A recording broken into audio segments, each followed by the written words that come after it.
ತುಂಬಾ Kannada films Telugu films ಮಾಡ್ತಾನೆ ಇದ್ದೀರಾ. ಸೊ ನಿಮ್ಮ ಒಂದು ವಿಲನಿಶ್ ಲುಕ್ ಅಲ್ಲಿ ನಾವು ಜಾಸ್ತಿ ನೋಡಿರೋದು.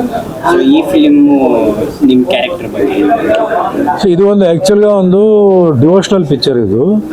ಸೊ ಈ ಟೈಮ್ನಲ್ಲಿ ಜನರಲ್ ಆಗಿ ಡಿವೋಷನಲ್ ಪಿಕ್ಚರ್ ಮಾಡೋದು ತುಂಬ ಕಡಿಮೆ. ಡಿವೋಷನಲ್ ಅಂದರೆ ಏನಿಲ್ಲ, ದೇವರು ಇದ್ದಾರಾ ದೇವರು ಇಲ್ಲ, ಇದು ಪಾಯಿಂಟ್.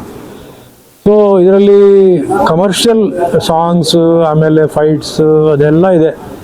ಮೇನ್ ಬೇಸ್ ಬಂದು ದೇವರಿದ್ದಾರಾ ದೇವರಿಲ್ಲ ಏನು ಇದ್ರ ಬಗ್ಗೆ ಸ್ಟೋರಿ. ಸೊ ಇಲ್ಲಿ ವೇರಿಯಸ್ ಕ್ಯಾರೆಕ್ಟರ್ಸ್ ಇದೆ ಸರ್, ಇದರಲ್ಲಿ ತುಂಬ ಕ್ಯಾರೆಕ್ಟರ್ಸ್ ಇದೆ, ಎಲ್ಲ ಕ್ಯಾರೆಕ್ಟರ್ಸ್ಗೆ ಇಂಪಾರ್ಟೆನ್ಸ್ ಇದೆ. ಆ್ಯಂಡ್ ಇದೊಂದು ಒಳ್ಳೆ ನೀಟ್ ಫಿಲಿಮ್ ಆಗ್ತದೆ. What I mean to say family ಹೋಗಿ ನೋಡ್ಬೋದು. ಇಲ್ಲಿ ಇದರಲ್ಲಿ ವಲ್ಗ್ಯಾರಿಟಿ ಆ ಟೈಪ್ ಏನಿಲ್ಲ. ಆ್ಯಂಡ್ ಒಂದು ಒಳ್ಳೆ picture, entertainment picture with thrilling matter. And ಒಂದು ಒಳ್ಳೆ ಮೆಸೇಜ್ ಇದೆ ನಮಗೆ, ನಮ್ಮ ಹಿಂದೂ ಇದಕ್ಕೆ ಒಂದು ಒಳ್ಳೆ ಮೆಸೇಜ್ ಇದೆ, ಹಿಂದೂ ರಿಲಿಜನ್ಗೆ. ಆ್ಯಂಡ್ ನನ್ನ ಕ್ಯಾರೆಕ್ಟರ್ ಕೂಡ ಒಂದು ಸೆಮಿ ಅದು ನೆಗೆಟಿವ್ ಪಾಸಿಟಿವ್ ಆ ಥರ ಶಿಫ್ಟ್ ಆಗಿ ಹೋಗ್ತಾ ಇರ್ತದೆ. ಓವರಾಲ್ ನನಗೆ ವೆರಿ ಹ್ಯಾಪಿ. ಮೇನ್ ನನಗೆ ಒಂದು ಕನ್ನಡ ಪಿಕ್ಚರ್ ಮಾಡಿದೆ, ನಾನು ಕರ್ನಾಟಕದವನು, ಮಂಗಳೂರು ನಮ್ಮದು. ಸೊ ಒಂದು ಕನ್ನಡ ಪಿಕ್ಚರ್ ಮಾಡೋದ್ರೆ ನನಗೆ ತುಂಬ ಪ್ರೀತಿ, ಹೆಮ್ಮೆ. ಸೊ ಈ ಪಿಕ್ಚರಲ್ಲಿ ನನಗೆ ಆ ರೋಲ್ ಕೊಟ್ಟಿರೋ ಡೈರೆಕ್ಟರ್ಗೆ, ಪ್ರೊಡ್ಯೂಸರ್ಗೆ ತುಂಬ ಥ್ಯಾಂಕ್ಸ್. ಸರ್, ಕನ್ನಡ ಪಿಕ್ಚರ್ಸ್ ಆಗಿರಲಿ ತೆಲುಗು ಮೂವೀಸ್ ಆಗಿರಲಿ, ನೀವು ಹೆಚ್ಚು ತೆಲುಗು ಮತ್ತು ತಮಿಳ್ ಮೂವೀಸಲ್ಲೇ ಕಾಣಿಸ್ಕೊಂತ ಇರ, ಕನ್ನಡದಲ್ಲಿ ಸ್ವಲ್ಪ ಕಡಿಮೆ, ಅದರ ಬಗ್ಗೆ ಸಿ ನಾನು ನಮ್ಮ ಸ್ವಂತ ಊರು ಮಂಗಳೂರು, ನಮ್ಮ ತಾಯಿ ತಂದೆಯವರು ಮಂಗಳೂರು. ತಂದೆ ಹೆಸರು ಸುಶೀಲ್ ಸುವರ್ಣ, ತಾಯಿಯವ್ರ ಹೆಸರು ಕೇಸರಿ ತಲ್ವಾರ್. ಬಟ್ ನಾನು ಹುಟ್ಟಿದ್ದು ಮಡ್ರಾಸ್ ಅಂದರೆ ಚೆನ್ನೈ. ಸೊ ಅಲ್ಲಿ ನನ್ನ ಸ್ಕೂಲ್ ಕಾಲೇಜ್ ಎಲ್ಲ ಆಯಿತು. ಆಮೇಲೆ ಸಿನಿಮಾ ಫೀಲ್ಡ್ ನಮಗೆ ಯಾರು ಲಿಂಕ್ ಇಲ್ಲ, ಆಕ್ಸಿಡೆಂಟ್ಲಿ ಆ್ಯಕ್ಟರ್ ಆಗಿದೆ ನಾನು. ಸೊ ತಮಿಳ್ ಫೀಲ್ಡ್ ನನ್ನ ಫಸ್ಟ್ ನನಗೆ hero, direct character artist, junior artist direct hero ಆಗಿ ನನಗೆ ಚಾನ್ಸ್ ಕೊಟ್ಟರು 1977 ಸ್ವಿಮ್ಮಿಂಗ್ ಪೂಲ್ ಪಿಕ್ಚರ್ನಲ್ಲಿ. ಅಲ್ಲಿಂದ ಹೋಗಿ ಆಮೇಲೆ 81ನಲ್ಲಿ ತೆಲುಗುನಲ್ಲಿ ತುಂಬ ಪಿಕ್ಚರ್ಸ್ ಮಾಡಿಬಿಟ್ಟು ಆಮೇಲೆ ಕನ್ನಡಕ್ಕೆ ಬಂದಿದ್ದೇನೆ. ಸೊ ಅಷ್ಟು ಲೇಟ್ ಯಾಕೆ ಆಯಿತು ನನಗೆ, ಅದು ಒಂದೊಂದು ಆರ್ಟಿಸ್ಟಿಗೆ ಒಂದೊಂದು ಥರ ಇರ್ತದೆ. ಈಗ ನೋಡಿ ಸಾಯಿ ಕುಮಾರ್ ಇದ್ದಾರೆ, ಸಾಯಿ ಕುಮಾರ್ ಆ್ಯಕ್ಚುಲಿ ಅವರು ಬಂದು ತೆಲುಗು, ಅಲ್ಲಿ ಅವರಿಗೆ ಅಷ್ಟು ಇಂಪಾರ್ಟೆನ್ಸ್ ಬರಲಿಲ್ಲ. ಬಟ್ ಇಲ್ಲಿ ಅವರೊಂದು ಸೂಪರ್ ಸ್ಟಾರ್ ಆಯಿತು, ಪೊಲೀಸ್ ಸ್ಟೋರಿ, ಆಮೇಲೆ ಪರ್ಫಾರ್ಮಿಂಗ್ ಆರ್ಟಿಸ್ಟು. ಅದೇ ಥರ ನಮ್ಮ ರಜನಿ ಅಣ್ಣ, ಅವರು ಎಲ್ಲೋ ಮರಾಠಿಯಿಂದ ಬೆಂಗಳೂರಿಗೆ ಬಂದು, ಬೆಂಗಳೂರಿಂದ ಚೆನ್ನೈಗೆ ಹೋಗಿ. ಸೊ ಆ ಥರ ಕೆಲವರು ಆರ್ಟಿಸ್ಟ್ ಇದ್ದಾರೆ. ಸೊ ಅದು ಯಾಕೆ ಆ ಥರ ಆಯಿತು, ಯಾಕೆ ಅವರು ಓನ್ ಲ್ಯಾಂಗ್ವೇಜಲ್ಲಿ ಬರಲಿಲ್ಲ ಹೇಳಿಗೆ. ಸೊ ನನಗೆ ಅದೇ ಈಗ ಕನ್ನಡ ಪಿಕ್ಚರು, ಆಮೇಲೆ ತುಳು ಪಿಕ್ಚರ್, ಆಮೇಲೆ ಕೊಂಕಣಿ, ಬ್ಯಾರಿ, ಕೊಡವ, ಕೂರ್ಗಿ ಪಿಕ್ಚರ್ಸ್ ಮಾಡಬೇಕು. ಒಂದೊಂದು ಪಿಕ್ಚರ್ ಮಾಡಿದರೆ ಏನಿಲ್ಲ, ನಮಗೆ ಕರ್ನಾಟಕದಲ್ಲಿ ನೋಡಿ ಈಗ ಕನ್ನಡ, ತುಳು, ಕೊಂಕಣಿ, ತುಳು, ಬ್ಯಾರಿ 5-6 ಲ್ಯಾಂಗ್ವೇಜ್ ಇದೆ. ಸೊ ಅದನ್ನು ನಾವು ಸ್ವಲ್ಪ ಹೈಲೈಟ್ ಮಾಡಬೇಕು. ಸೊ ಪಿಕ್ಚರ್ಸ್ ಬರಬೇಕು. ಸೊ ಭಾರತ ದೇಶದಲ್ಲಿ ಕರ್ನಾಟಕ ಒಂದು ಊರಿದೆ, ಆ ಊರಿನಲ್ಲಿ ಇಷ್ಟು ಲ್ಯಾಂಗ್ವೇಜ್ ಇದೆ, ಆ ಲ್ಯಾಂಗ್ವೇಜ್ ಪಿಕ್ಚರ್ಸ್ ಇದೆ, ಅದು ಮಾಡಬೇಕು ಅಂತ ನನಗೊಂದು ಟಾರ್ಗೆಟ್ ಇದೆ. ಸೊ ಅದನ್ನು ನಾನು ಸರ್ಕಾರ ಹತ್ರ, ಗೌರ್ಮೆಂಟ್ ಹತ್ರ ಒಂದು ರಿಕ್ವೆಸ್ಟು, ಅದನ್ನು ಸ್ವಲ್ಪ మీరు ಹೈಲೈಟ್ ಮಾಡಿ, ಅದಕ್ಕೆ ಸಬ್ಸಿಡೀಸ್, ಅದಕ್ಕೆ ಟ್ಯಾಕ್ಸ್ ರಿಡಕ್ಷನ್ ಸ್ವಲ್ಪ ಅದೊಂದು ಲೆವೆಲ್ ಬರಬೇಕು. ಯಾಕಂದರೆ ಅದು ಈಗ ನಮಗೆ ಒಂದು ಲಕ್ ಏನಾದರೆ ಪ್ಯಾನ್ ಇಂಡಿಯಾ ಆಗಿದೆ. ಸೊ ಒಂದು ಲ್ಯಾಂಗ್ವೇಜಲ್ಲಿ ಮಾಡಿದರೆ ಅದರಲ್ಲಿ ಸ್ವಲ್ಪ ಆರ್ಟಿಸ್ಟ್ ಮಿಕ್ಸ್ ಮಾಡಿದರೆ ಎಲ್ಲ ಲ್ಯಾಂಗ್ವೇಜು ಡಬ್ಬಿಂಗ್ ಮಾಡ್ಬೋದು.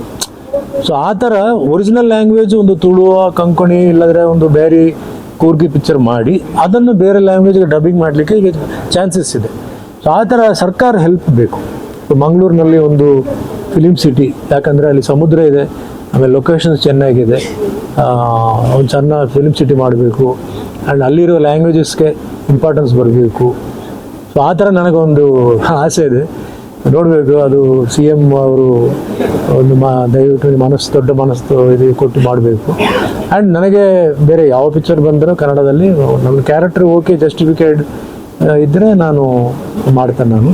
ಬಟ್ ದೇವರು ನನಗೆ ತೆಲುಗಿನಲ್ಲಿ ಅನ್ನಮಯ್ಯ ಸಿನಿಮಾನಲ್ಲಿ ವೆಂಕಟರಮಣ ಕ್ಯಾರೆಕ್ಟರ್, ಶ್ರೀರಾಮದಾಸ್ ರಾಮ ಕ್ಯಾರೆಕ್ಟರ್, ಆ ಥರ ಅಲ್ಲಿ ನನಗೆ ಒಂದು ಹೈಲೈಟ್ ಆಯಿತು. ಪ್ರೆಸಿಡೆಂಟ್ ಆಫ್ ಇಂಡಿಯಾ ಜೊತೆಯಲ್ಲಿ ಅವ್ರ ಮನೆಯಲ್ಲಿ ರಾಷ್ಟ್ರಪತಿ ಭವನದಲ್ಲಿ ಕೂತ್ಕೊಂಡು ನಾನು ಸಿನಿಮಾ ನೋಡಿದ್ದೇನೆ. ಯಾರಿಗೆಲ್ಲ ಇಷ್ಟವರೆಗೆ ಯಾವ ಆರ್ಟಿಸ್ಟು ಪ್ರೆಸಿಡೆಂಟ್ ಆಫ್ ಇಂಡಿಯಾ ಜೊತೆಯಲ್ಲಿ ಕೂತ್ಕೊಳ್ಳಿ ಸಿನಿಮಾ ನೋಡೋ ಅದೃಷ್ಟ ಯಾರಿಗೂ ಬರಲಿಲ್ಲ. ಸೊ ಆ ಥರ ದೇವರು ನನ್ನ ಆ ಲೈನ್ನಲ್ಲಿ ಕಳಿಸಿದರೆ ಅಲ್ಲಿ ನಾನು ಇದು ಮಾಡಿದರೆ ಸೊ ನಮಗೆ ಯಾವ ಕೊಟ್ಟರೆ ಅದು ನಾವು ಒಂದು ದೇವರ ಒಂದು ಆಶೀರ್ವಾದ, ಅದರಲ್ಲಿ ಅರ್ಥ ಇರ್ತದೆ, ಅದು ನಮಗೆ ಲಾಸ್ಟಲ್ಲಿ ಗೊತ್ತಾಗ್ತದೆ. ಯಾಕೆ ದೇವರು ಆ ಥರ ಮಾಡಿದ್ದಾರೆ, ಯಾಕೆ ಕೊಟ್ಟಿದ್ದಾರೆ ನಮಗೆ ಈಗ ಗೊತ್ತಾಗೋದಿಲ್ಲ, ಅದು ಲಾಸ್ಟಲ್ಲಿ ಗೊತ್ತಾಗ್ತದೆ. ಆ ಥರ ನಮ್ಮ ಊರು ಕರ್ನಾಟಕ, ಮಂಗಳೂರು ಪ್ರೀತಿ ಇದೆ ನಮಗೆ. ಸೊ ಆ ಥರ ಎಲ್ಲರೂ ಈಗ ಓವರಾಲ್ ಇಂಡಿಯಾನಲ್ಲಿ ಪಾಪ್ಯುಲರ್ ಆಗಿದ್ದೇನೆ ನಾನು. Shivaji the boss picture, Gabbar is back Hindi ಪಿಕ್ಚರ್ನಲ್ಲಿ ಅದು ಮಾಡಿ ಆಲ್ ಓವರ್ ಇಂಡಿಯಾ ಪಾಪ್ಯುಲಾರಿಟಿ ಬಂದಿದೆ. ಸೊ ಈಗ 46 ಇಯರ್ಸ್ ಆಯಿತು, ಡಿಸೆಂಬರ್ ಬಂದರೆ 47 ಇಯರು. ಆಮೇಲೆ ಟೋಟಲ್ ಪಿಕ್ಚರ್ಸ್ 800 ಫಿಲಿಮ್ಸ್ ಆಯಿತು. ಅಲ್ಲಿ 100 ಫಿಲಿಮ್ಸ್ ಹೀರೋ ತೆಲುಗಿನಲ್ಲಿ ಮಾಡಿದ್ದೇನೆ, 50 ಫಿಲಿಮ್ಸ್ ತಮಿಳಿನಲ್ಲಿ ಹೀರೋ, ಆಮೇಲೆ ಕನ್ನಡದಲ್ಲಿ 20-25 ಫಿಲಿಮ್ಸ್ ಮಾಡಿದ್ದೇನೆ. ಸಾಕು, ನಮಗೆ ದೇವರು ಜಾಸ್ತಿ ಕೊಟ್ಟಿದ್ದಾರೆ ನಮಗೆ. ಸರ್, ಈ ಮೂವಿ ಬಗ್ಗೆ ಮಾತಾಡೋದಾದ್ರೆ ಲಾಸ್ಟ್ ಇಯರ್ಗೆ ಕಾಂತಾರ ಅಂತೆಲ್ಲ ಡಿವೋಷನಲ್ ಮೂವೀಸ್ ಬಂತು, ಅದು ಸೂಪರ್ ಹಿಟ್ ಆಯಿತು. ಈ ಮೂವಿಲಿ ನಿಮ್ಮ ಕ್ಯಾರೆಕ್ಟರ್ ಏನು, ಅದೇ ನಿಮ್ಮ ಮೇನ್ ಹಿಂಟ್ ಕೊಡೋದಾದ್ರೆ? ನಾನು ಆ್ಯಕ್ಚುಲಿ ಕ್ಯಾರೆಕ್ಟರ್ ಎಕ್ಸ್ಪೋಸ್ ಮಾಡಬಾರ್ದು, ಬಟ್ ನನ್ನ ಕ್ಯಾರೆಕ್ಟರ್ ಒಂದು ದೇವರು ಇದ್ದಾರಾ, ಎಲ್ಲಿ ಇದ್ದಾರೆ ದೇವರು ಅಲ್ಲ, ಅದು ನಮ್ಮ ಇದು ಬಗ್ಗೆ ನಡ್ತಾ ಇದೆ ಅಲ್ಲ, ದೇವರು ಎಲ್ಲಿದೆ ತೋರಿಸು ನನಗೆ, ಆ ಥರ ಒಂದು ಟೈಪ್ ಆಫ್ ಒಂದು ನೆಗೆಟಿವ್ ಒಂದು ಕ್ಯಾರೆಕ್ಟರ್. ಆಮೇಲೆ ಲಾಸ್ಟ್ನಲ್ಲಿ ದೇವರ ಪವರ್ ಇದೆ, ದೇವರ ಶಕ್ತಿ ಇದೆ, ಆಮೇಲೆ ಅದಿದೆ ಅನ್ನೋದು ನನ್ನ ಕ್ಯಾರೆಕ್ಟರ್ವರೆಗೆ ಅಷ್ಟೇ. ನನ್ನ ಕ್ಯಾರೆಕ್ಟರ್ ಓಕೆ ಸರ್, ಇವಾಗ ನೀವು ಬಹುನ ಭಾಷಾ ನಟ, ಅದೇ ರೀತಿ ನಿಮ್ಮ ಹೆಂಗೆ ಅಪ್ರೋಚ್ ಆಯ್ತು ಈ ಮೂವಿ, ನೀವು ಕತೆ ಕೇಳಿ ಹೆಂಗೆ ಇಂಪ್ರೆಸ್ ಆದ್ರಿ? ನೋಡಿ, ಡೈರೆಕ್ಟರ್ ಅವರು ಕೃಣಾಲ್ ರಾಜು ಅವರು ನನಗೆ ಆಲ್ರೆಡಿ ಒಂದು ಪಿಕ್ಚರ್ನಲ್ಲಿ ವರ್ಕ್ ಮಾಡಿದ್ದಾರೆ ಅವರು. ಸೊ ಅವ್ರು ನಮ್ಮ ಮ್ಯಾನೇಜರ್ಗೆ ಫೋನ್ ಮಾಡಿ, ಸರ್ ಈ ಥರ ಒಂದು ಕ್ಯಾರೆಕ್ಟರ್ ಇದೆ ಸರ್, ಸಾರ್ ಮಾಡ್ತಾರಂದ್ರೆ ಫೋನ್ ಹೇಳಿ. ಓವರಾಲ್ ನನ್ನ ಸ್ಟೋರಿ ಕೇಳಿದ್ದೇನೆ ನಾನು, ನನ್ನ ಕ್ಯಾರೆಕ್ಟರ್ ಅಲ್ಲ, ಫಸ್ಟ್ ಓವರಾಲ್ ಸ್ಟೋರಿ ಕೇಳಿಬಿಟ್ಟು ಆಮೇಲೆ ಸರಿ ನನ್ನ ಕ್ಯಾರೆಕ್ಟರ್ ಹೇಳಿದ್ರೆ ನನ್ನ ಕ್ಯಾರೆಕ್ಟರ್ ಹೇಳಿದರೆ ನಾನು. ಸೊ ಐ ಫೀಲ್ ನನ್ನ ಕ್ಯಾರೆಕ್ಟರ್ ಅವರಿಗೆ ಜಸ್ಟಿಫಿಕೇಶನ್ ಇದೆ, ಇಂಪಾರ್ಟೆನ್ಸ್ ಇದೆ. ಸೊ ಅದಕ್ಕೆ ನಾನು ಹೋಗಿ ಕೇಳಿದೆ. ನಾನು ಮೇನ್ ಹೇಳ್ತಾನಲ್ಲ, ಕನ್ನಡ ಪಿಕ್ಚರ್ ಬಂತು, ಸೊ ಅದಕ್ಕೋಸ್ಕರ ನಾನು ಮಾಡಿದ್ದೇನೆ. ಕನ್ನಡ ಮಾಡಬೇಕು, ಈಗ ನೀವು ಕೇಳಿದಿರಲ್ಲ ಕನ್ನಡ ಪಿಕ್ಚರ್, ಆ ಕನ್ನಡ ಪಿಕ್ಚರ್ ಮಾಡಬೇಕಂತ ನಾನು ಮಾಡಿದ್ದೇನೆ.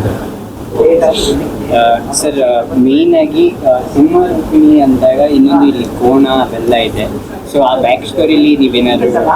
ಸರ್ ಅದು ನನಗೆ ಪೂರ್ತಿ ಗೊತ್ತಿಲ್ಲ ಸರ್, ಅದು ನನ್ನ ಕ್ಯಾರೆಕ್ಟರ್ವರೆಗೆ ಹೋಗಿ. ಯಾಕಂದರೆ ಅವತ್ತು ನನ್ನ ಡೇಟ್ ಟೈಟಾಗಿ ಇಟ್ಬಿಟ್ಟು ಅವ್ರು ನನ್ನ ಕ್ಯಾರೆಕ್ಟರ್ ಶೂಟ್ ಮಾಡಿದ್ರು ಅವರು. ಸೊ ಅಷ್ಟವರೆಗೆ ನನಗೆ ಗೊತ್ತು. ಆಮೇಲೆ ಏನಾಗಿದೆ ಡೈರೆಕ್ಟರ್ ಹೇಳಬೇಕು, ಅವ್ರು ಎಕ್ಸ್ಪ್ಲೇನ್ ಮಾಡಬೇಕು. ಈಗ ಏನಾದರೂ ಟ್ರೈಲರ್ ಅದಿದೆ ನೋಡಿದ್ರೆ ನಮಗೆ ಗೊತ್ತಾಗ್ತದೆ ನಮಗೆ. ಸರ್, ನೆಕ್ಸ್ಟ್ ಕನ್ನಡ ಮೂವೀಸ್ಗೆ ನೀವು ಯಾವ್ದಾದ್ರು? ನೆಕ್ಸ್ಟ್ ಹಂಟರ್ ಮಾಡ್ತಾ ಇದ್ದೇನೆ. ಅವರು ವಿನಯ್ ಕುಮಾರ್ ಡೈರೆಕ್ಟರ್. ಒಳ್ಳೆ ಕ್ಯಾರೆಕ್ಟರ್, ಕಾನ್ಸ್ಟೇಬಲ್ ಕ್ಯಾರೆಕ್ಟರ್, ಒಂದು ಹೆಡ್ ಕಾನ್ಸ್ಟೇಬಲ್ ಕ್ಯಾರೆಕ್ಟರ್. ಸೊ ಅದು ಒಂದು ಒಳ್ಳೆ ಪಿಕ್ಚರ್ ಆಗ್ತದೆ, ಒಳ್ಳೆ ಕ್ಯಾರೆಕ್ಟರ್, ಒಳ್ಳೆ ಪರ್ಫಾರ್ಮೆನ್ಸು. ಸೊ ಆ ಲಿಸ್ಟ್ನಲ್ಲಿ ಅದೊಂದು ಒಳ್ಳೆ ಪಿಕ್ಚರ್ ಆಗ್ತದೆ ಸರ್.